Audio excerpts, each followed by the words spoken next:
Speaker साहब, आपने मुझे खास तौर पे माननीय सदस्य, मुझे नाम से कहना पड़ेगा, for grants of civil aviation आपने मुझे मौका दिया है बोलने का। तो खास तौर पे जैसे गडकरी साहब की तारीफ हुई है, मैं अपने मंत्री जी की भी जरूर तारीफ करूंगा, पार्टी ने जिसके लिए मुझे मौका दिया, क्योंकि ऑपरेशन गंगा जो पिछले दिनों यूक्रेन में बहुत बड़ी एक मुसीबत में हमारे खास तौर पे बच्चे, उसमें हमारे कुछ मंत्री भी, पुरी साहब, वीके सिंह और मंत्री भी गए, और हमारा एक मेंबर पार्लियामेंट, एक ही मेंबर पार्लियामेंट औजला साहब पोलैंड में जाके आए। और इसके लिए मैं आपको देश की तरफ से, अपनी पार्टी की तरफ से जरूर इसका जो आपने रोल अदा किया है उसके लिए आभार प्रकट करता हूं। सर, हमारी खास तौर पे चेयरमैन साहब, जो हमारी रैंकिंग है, जैसे क्योंकि डोमेस्टिक इंटरनेशनल हो, तो वर्ल्ड इकोनॉमिक फोरम ग्लोबल ने जो रिकॉर्ड है 2018 का, रैंक हमारा 53rd है 140 देशों में। इसलिए बहुत ज्यादा हमारा पैसेंजर है जो वो इसकी तरफ जा रहा है। आज गडकरी साहब ने खैर बातें की हैं, वो सड़क पे ही जहाज उड़ाने की बात कर रहे हैं, तो मेरी ख्याल से इस मिनिस्ट्री के लिए और ज्यादा मेहनत करनी पड़ेगी उनके मुकाबले में। तो सर, दो तीन चीजें हैं जो बजट मिनिस्ट्री को मिला है, उसमें मैं देख रहा था खास तौर पे जो एलोकेशन की है, स्पेशली सर जो सेफ्टी और सिक्योरिटी, क्योंकि जो चाइना में 2 दिन पहले ही एक क्रैश हुआ है, तो ये हमारे लिए भी बहुत एक चिंता की बात है। जो एविएशन सेक्टर में, चाहे वो directorate general of civil aviation हो, चाहे bureau of civil aviation security हो, चाहे एयरक्राफ्ट एक्सीडेंट इन्वेस्टिगेशन ब्यूरो हो, उसमें सर बड़ी कटौती है जो पैसे की पिछले दिनों में हुई है। उसमें मंत्री जी जरूर जो रिवाइज एस्टीमेट लगेगा सिक्योरिटी कंसर्न्स करके, उसमें मैं जरूर चाहूंगा पैसा जरूर और जाना चाहिए। उसके बाद क्योंकि इस सेक्टर में सर, चाहे कोरोना था, कोविड था, उसमें बहुत बड़ी मार है जो इस सेक्टर को पड़ी है। मैं समझता हूं क्योंकि टूरिस्ट बंद हो गया, फ्लाइटें बंद हो गई, तो बहुत बड़ा नुकसान जो इस सेक्टर का हुआ है।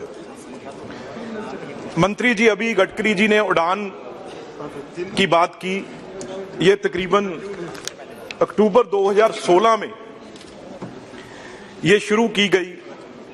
तो इसमें सभापति साहब 154 अनकनेक्टेड एयरपोर्ट और 14 एयर ड्रम्स और 36 हेलीपोर्ट्स को रीजनल कनेक्टिविटी के लिए जोड़ने के लिए ये शुरू की, जिसमें 948 रूट्स सर अवार्ड किए गए एयरपोर्ट अथॉरिटी ऑफ इंडिया, जो सिर्फ पिछले मैं तकरीबन 5 साल में आउट ऑफ 948 सर, वो जो ऑपरेशनल हो चुके हैं वो 405 रूट हैं जो दिसंबर 2021 तक ऑपरेशनल हो चुके। ये अगर देखें 50% से भी कम है जो ये रूट चल सके हैं। अगर मैं आगे बात करूं सर, 205 में रूट है जो वो भी लो डिमांड कर ऑपरेशनल वो भी नहीं रहे, वो भी किसी ना किसी तरीके से कामयाब नहीं हो सके। उसके बाद सर 94 आरसीएस उड़ान रूट्स, जिसमें 22 जो ऑपरेशनल अभी तक हैं, वो भी गवर्नमेंट की सब्सिडी के कारण जो 30 नवंबर 2021 को खत्म हो गई है, वो स्कीम जो थी वो भी खत्म हो चुकी है, जिसके कारण बहुत बड़ा असर पड़ा है।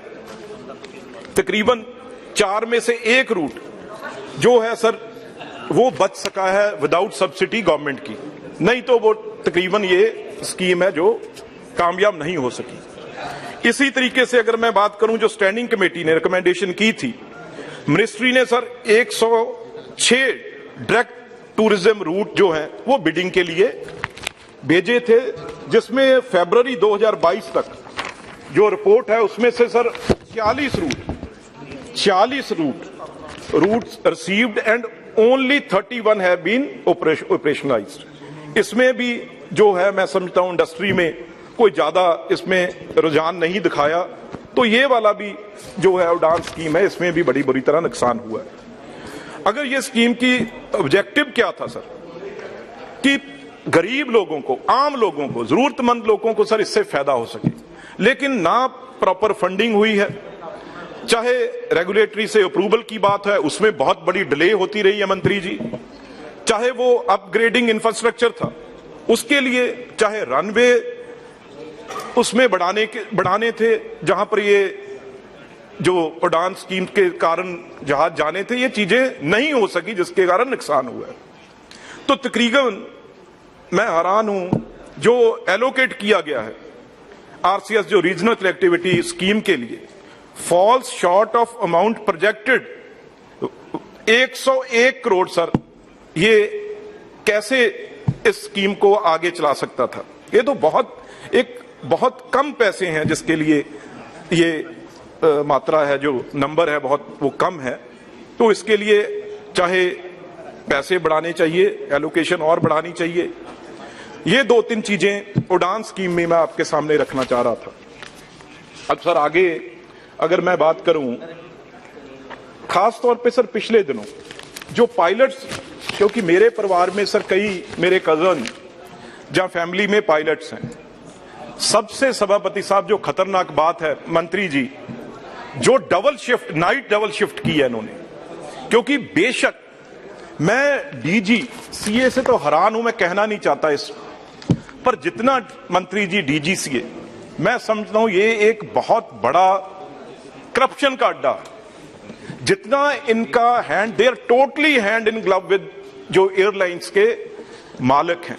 ये किसी भी पायलट्स के लिए जिनके हाथ में जिंदगी है या बाकी क्रू हो, किसी के साथ इनका कोई लेना देना नहीं। सर आपको काउंसिल को जरूर एक इंडिपेंडेंट बॉडी जरूर बनानी चाहिए, इससे अलावा जो इनकी कहीं बात तो सुन सके। इसमें सर कोई अलग ग्रुप तो बने नहीं हुई है, कोई पायलट्स की या किसी की कोई अपनी तो बात है नहीं। उनकी वो बनती हैं जो हर जगह अपनी अपनी यूनियन। सर इसमें तो कोई यूनियन नहीं है। तो डीजीसीए है जो बिल्कुल इनकी बात वो सुनता नहीं है, क्योंकि एयरलाइंस की वो बात करता है। उनसे आप मेरे से ज्यादा ये बात समझते हैं और जानते हैं। सर जो नाइट ये डबल शिफ्ट, तकरीबन ये 3 साल पहले से ये बात आई है। पहले कभी भी सर ये कैसे हो सकता है भी एक रात सारी ड्यूटी की हो और दूसरे दिन आप कैसे पायलट्स को कह सकते हैं भी दिन में वो सो जाएं जाके और फिर सेकंड नाइट वो फिर प्लेन पे चढ़ जाएं? सर सारा दिन कोई ये सोच तो है नहीं भी कंप्यूटर रात को सारी रात ड्यूटी की और सुबह सो गए और रात को फिर नेक्स्ट नाइट। एक सेकंड में कोई ना कोई सर हादसा हो सकता है। ये डबल जो शिफ्ट नाइट वाला है, ये इसके ऊपर जरूर आपको ध्यान देना चाहिए। ठीक है, मैं मानता हूं कोविड के कारण नुकसान हुआ है, कंपनीज अपना पायलट वो उतने रख नहीं पा रहे, और जो रखे हैं वो भी सर बाहर से चाहे 888 से रखे हैं, वो फॉरेनर को रख रहे हैं, लेकिन हमारे पायलट्स हैं वो, क्योंकि आज बोल के हो सकते नहीं है, क्योंकि आपके पास कंपनियों को आपने इतना डीजीसीए ने दे रखा है, वो 6 महीने अगर पायलट ने कोई जॉब छोड़नी है सर, कहीं भी नहीं है, 6 महीने पहले उसको कंपनी को बताना पड़ेगा। और जब वो 6 महीने पहले बताता है तो उसे तंग करते हैं, परेशान करते हैं, कहीं और ड्यूटीज लगाते हैं। पर लेकिन ये सर मामला एम्प्लॉयर देने वाले के बीच में मामला है, तो इसको डीजीसीए का क्या मतलब, इनके कानून वहां पे क्यों बने हुए हैं? तो सर दूसरी बात, जो पायलट है उसको एक दिन में निकाल सकते हैं, अगर उसने छोड़ना है तो 6 महीने पहले, अगर एयरलाइन निकालना चाहिए तो एक दिन में उसे बाहर कर सकते हैं। ये एक तो बड़ी प्रॉब्लम है सर। एक अगर मैं बात करूं सर, पिछले कई दिनों से आपके ये नोटिस में भी है सर, जो एक हमारे इंजीनियर तो नहीं, जो टेक्नीशियन, जो फोरमैन कह लो जिसे, सर वो लगातार मैं हैरान हो गया उनकी पे देख के। सर सर्वेंट हमारा वो भी काम करते हैं, लेकिन ये तो पढ़े लिखे लोग हैं सर। 20,000 20,000 पे वो लगातार सर जो AIESL टेक्नीशियंस हैं सर, ये लगातार स्ट्राइक्स पे हैं और 20,000 इनकी पे है। और अगर 20,000 यहां मिलेगी, वो तो कोई काम करके भी 20,000 कमा लेंगे। सारा सर जितना जहाज धूप में खड़ा होता है, जब उसके अंदर वो तेल डालते हैं, जब उसे चेक करते हैं, तो सर वो देखने वाला है माइनस मतलब 45 डिग्री टेम्परेचर होता है। और वो खाली जगह जब देखते हैं हम एयरपोर्ट पे, तो आप खुद एसी में बैठे होते हैं, नीचे देख के उनको लगता है यार इस गर्मी में ये कैसे खड़े, और मेयर 20,000 के ऊपर। सर इसके बारे में जरूर कोई ना कोई सोचना चाहिए। जैसे मैंने आपसे बात की है भी, जो बताया गया है, जो साइंटिस्ट इस चीज के जो फटीक है एयरपोर्ट पायलट्स की, खास तौर वो सर रात 2 से 5 बजे तक AM, जो सबसे ज्यादा मैं समझता हूं वो बॉडी है जो वो आराम जहां नींद में जा सकती है, इसके लिए सर उसे हमें इस चीज पे बहुत ज्यादा जोर दे के रोकना चाहिए।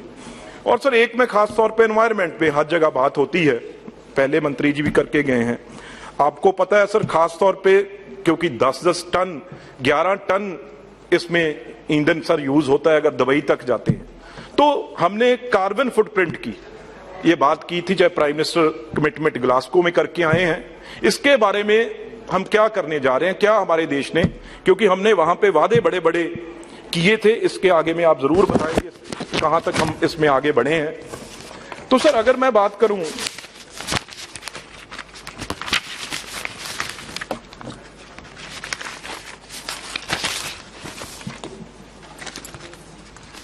सर, एक कितना बड़ा हमारे पास ये बड़ा प्राइम मिनिस्टर साहब बैठे थे, खास तौर पे बहुत हमारे पास लेक्स हैं, रिवर्स हैं हमारे पास, जहां पे हमें ये मौका मिल सकता है। लेकिन मेरी ख्याल से उसके बारे में एक बार ठीक है वो टीवी में कवरेज बहुत ज्यादा हुई थी, लेकिन सर उसके बाद कोई भी मेरी ख्याल से जो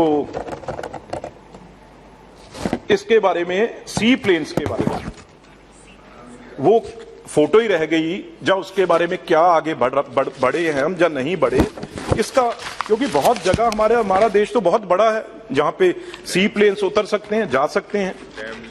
हाँ बिल्कुल।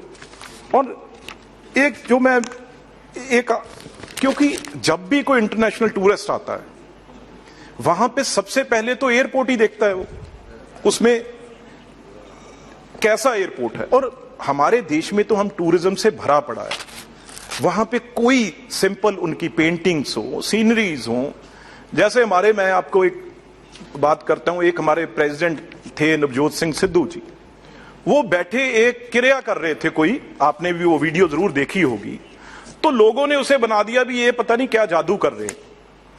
पर लेकिन जब उन्होंने मीडिया ने पूछा तो सिंपल उन्होंने बताया भाई ये दिल्ली एयरपोर्ट पे जाओ, वहां पे वो आप देखते हैं वो क्रियाएं बनी हुई हैं जैसे वो हाथ बने हुए हैं, तो वो लोग समझ गए ये बात। अगर आपने इंटरनेशनल टूरिज्म को बताना है अभी बिहार में क्या है, पंजाब में क्या है, केरल में क्या है, तो जहां जहां वहां पे कुछ ना कुछ ऐसा चीजें होनी चाहिए जिससे टूरिस्ट प्रभाव उसका देखे और उस चीज को अपने माइंड में उसके जाए तो उस स्टेट में विजिट करे, इससे इसके बड़ा फायदा होगा। सर दूसरा, ठीक है ये मानते थे हम, ये पहले होता था भी अमीर आदमी की बात है, वहां पे सर बड़े बड़े आउटलेट्स, ठीक है महंगा अब रेंटल है वहां पे, तो कोई चीज सस्ती तो मिलेगी नहीं, तो बड़े बड़े फूड कोर्ट्स हैं सर बहुत महंगे हैं।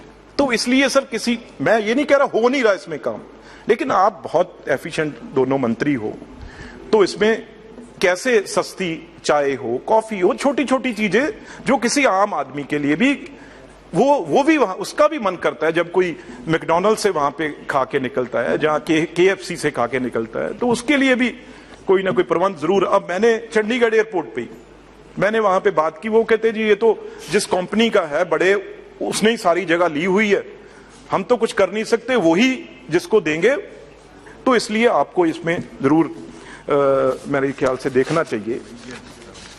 और हाँ ये बहुत ये तो हमारे साथ सारे MPs भी हैं क्योंकि रोज आना पड़ता है सर जितना मैं मानता हूं, एक जो एक टिकट है वही कुछ घंटे पहले, मैं मानता हूं उन्होंने भी पैसा कमाना है, पर सर इतना फर्क तो नहीं होगा, दिन रात का फर्क हो जाता है। वही सीट खाली पड़ी होती है, अगर आप प्रेफर कर दो मुझे सीट ये दे दो, उसके अलग चार्जेस हैं, कहीं ना कहीं किसी चांस से आपको कैंसिल भी करवानी पड़ती है। आप फ्यूल चार्जेस ले लीजिए और एक पैसा भी आप वापस नहीं करेंगे, और हजारों में इतना रेट बढ़ेगा, कोई कंट्रोल ही नहीं है। क्योंकि वो मैंने लिखा भी था कि जो 20,000 सर, ये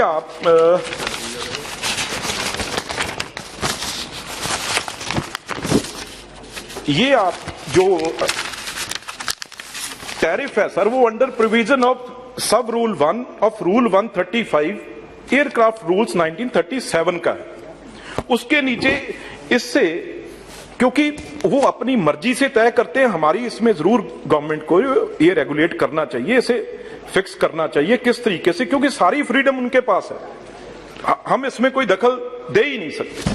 सर अब बात कर लें क्योंकि जॉब्स की, मैं पूछ रहा था, वो कहते जी ठीक है हमारे काफी एकेडमीज हैं, फिर भी ये तो सर अब पैंडेमिक आ गया, उससे पहले तो हमारे पास ना पायलट थे, ना हमारे पास बाकी जो थे, वो बहुत बड़ी कमी थी।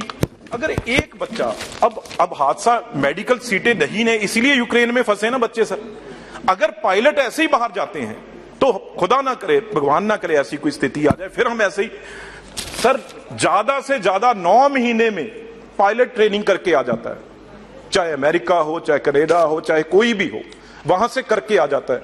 यहां चले जाओ 2 साल से कम हमें नहीं लगते पायलट इंडिया में।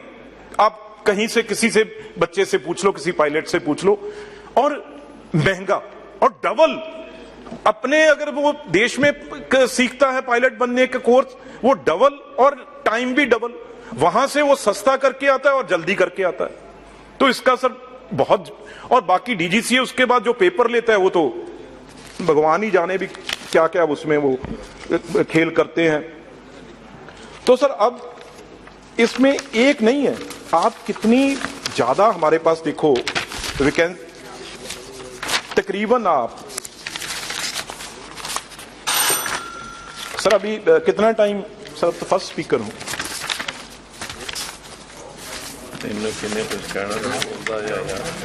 सर, और एक हैरान हो गया मैं सुन के सर, एयरलाइंस कितना बुजुर्गों को तंग करती है, हैंडीकैप लोग हैं, कैसे सर। जो एरो ब्रिज है, मुझे नहीं ये पता था, मैं तो, मुझे पार्टी ने बोला भी इस पे बोलो, मैंने क्या पता करें।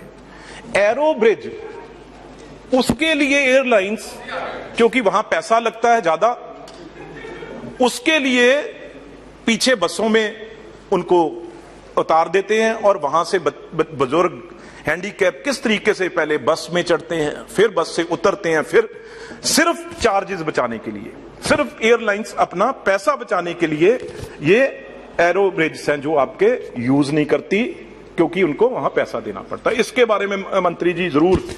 और कार्गो की बात करें सर, क्यों इंटरनेशनल फ्रेट, ये सारा का सारा एयर कार्गोज है जो ये हमारे पास जो हम हैंडल करते हैं, वो 40% है total share, 40%।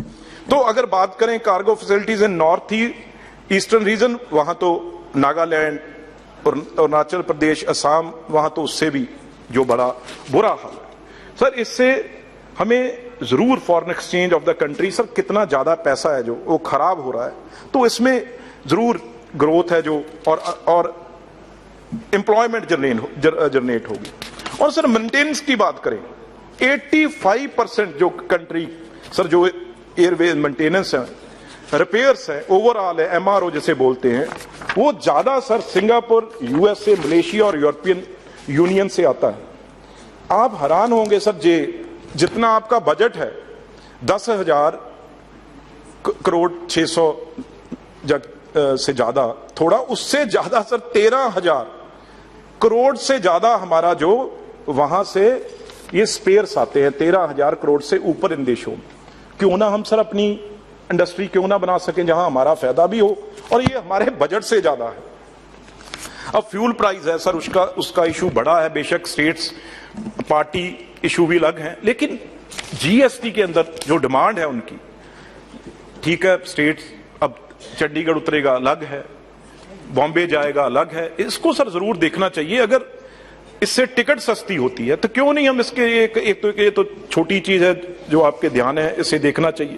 Fuel prices sir 6 times ये बढ़ चुकी हैं 2022 तक सर, मार्च 15 से 18% सीधी ये, मतलब इतना टन रेट बढ़ा है जिसका कोई हिसाब नहीं।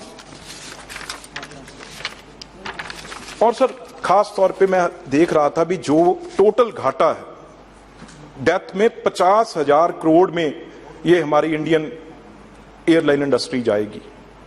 और पिछले 15-20 साल से सर बड़ी कंपनियां आई, लेटेस्ट जो बंद हुई है, एक जो बड़ी हमारी मशहूर कंपनी थी वो अभी थोड़े टाइम पहले बंद हुई है। तो इसलिए ये क्यों आती हैं इतनी, फिर क्यों बंद हो जाती हैं, इसका कारण भी तो देखना चाहिए। और जो पे है, चाहे हमारा अब टाटा ने ले लिया, दुख तो होता है, चलो कैसे वो, आखिर पैसा तो टैक्स पेयर का जा रहा था, इसीलिए अब उन्होंने पे कट की है। बहाना सर अब जो प्री पेंडेमिक था वहां तक वो हम मार्केट आ चुके हैं बराबर उसकी, पर वो कट है जो मैनेजमेंट के ऊपर तो बहुत थोड़ा मिनिमम कट है, लेकिन जो कट है वो स्टाफ के ऊपर है, चाहे वो एयर होस्टेस हों, चाहे वो पायलट्स हों या दूसरे। अब सर कितनी देर ये बहाना लगा के बैठे रहेंगे, और काम उनसे दुगना तिगना ले रहे हैं। इसमें भी सर गए आपके साथ भी तो स्टाफ ही पायलट ही गए हैं ना, उनको तो कोई बेनिफिट नहीं मिला। अगर वो यूक्रेन गए हैं, पोलैंड गए हैं, कीव गए हैं, तो उनको तो कोई बेनिफिट नहीं मिला। तो इसलिए उनका जरूर खास तौर पे सर ये देखना चाहिए। और सर अगर मैं अपनी बात करूं, हमारे सारे एमपी ये जलंधर से अपनी कोशिश करते रहे हैं हमेशा।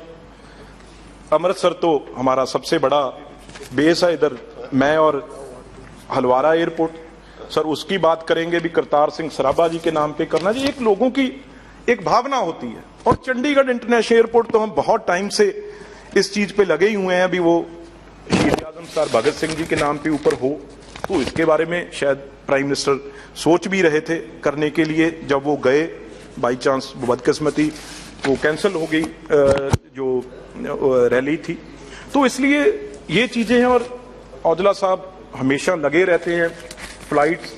सर ये एयर इंडिया की हमारी फ्लाइट थी वहां अमृतसर टू मॉस्को होके सर ब्रमिंगम के लिए, सबसे पहली और सर सबसे एयरलाइन में सबसे अगर नंबर 1 फ्लाइट कोई मानी जाती थी तो वो थी, लेकिन वो बंद हो गई।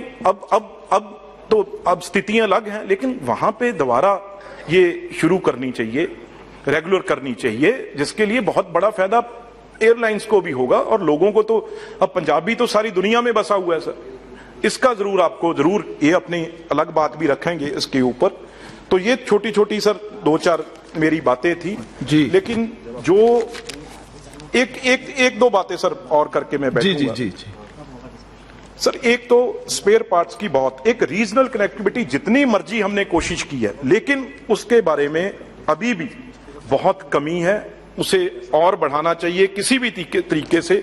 उसके लिए अलग अलग आप नए एक मंत्री हैं और एक एक्सपीरियंस मंत्री हैं, दोनों ही, और कुछ ना कुछ इसमें जरूर आप करेंगे, क्योंकि स्किल्ड मैन पावर जी अगर मैं खास तौर पे बात करूं जिसमें नौजवानों को रोजगार की बात है, उसके लिए जरूर यहाँ पे किस तरीके से हम उनको ट्रेन कर सके, वो एक बहुत बड़ी कमी है। अब बाहर जाना हर एक के बस का नहीं है, हम एम्प्लॉयमेंट की बात करते हैं, ये जरूर से ज्यादा यहाँ से, जैसे मतलब अब छोटे शहरों में भी, वहां भी आपको अकेडमीज, ये बड़े शहरों की बात नहीं है सर, छोटे शहरों में भी आपको अकेडमीज खोलनी चाहिए जहां पे बिट्टू जी वहां बच्चे लग सके।